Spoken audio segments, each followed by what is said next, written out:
Hi, it's Clark Reid back with you with today's tech headlines. If you enjoyed these reports or find them useful, love it if you'd help us out by hitting that like button, and you can also subscribe that way when each new report is up and ready for you. Uncle Sam is handing out cash to the top AI firms, having them develop military applications. The $200 million grants each go to Anthropic, Google, OpenAI, and xAI. And Gadget.com says the money will be used to develop agentic AI workflows across a variety of mission areas. In other words, it's primarily for military applications. A press release says the move will broaden the Department of Defense's use of AI to, quote, address critical national security needs. And that press release continued, noting that this will accelerate use of advanced AI in warfighting domain. And as part of the effort, the CDAO will be providing access to the latest generative AI models to combatant commands, the Office of Secretary of Defense, and the Joint Staff. Now, what the hell is CDAO? How the government loves these abbreviations of various kinds. Well, it stands for Chief Digital and Artificial Intelligence Office. Bet you didn't know they had that.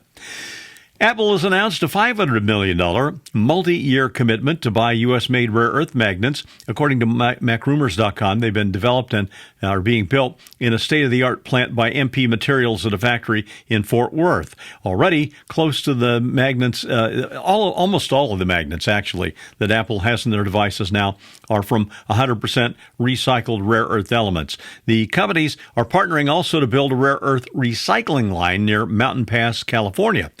Apple says the new ventures will support dozens of new U.S. jobs in manufacturing and R&D and are part of their overall pledge to spend more than $500 billion in the U.S. over the next 4 years.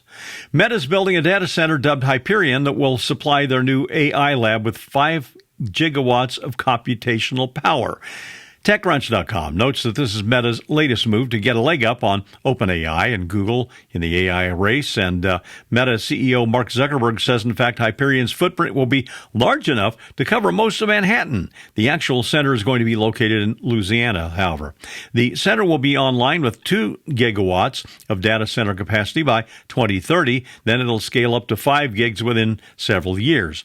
And I note to say gigawatts, which is the accepted pronunciation, despite Doc Brown in Back to the Future saying gigawatts. And a lot of fans of the movie still pronounce it that way.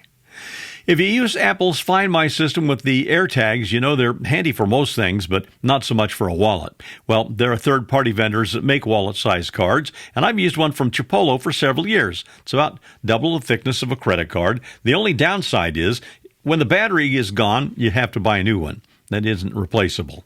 MacRumors.com reports a company called Native Union has come out with a Find It card and Find It tag, which work with Apple's Find My system. And they go Chipolo one better. The wallet card lasts about 6 months on a battery charge, but then it can be recharged with a MagSafe Qi-based charger. How cool is that? At $40, a much better deal than the no deposit, no return one like I've been using the last several years.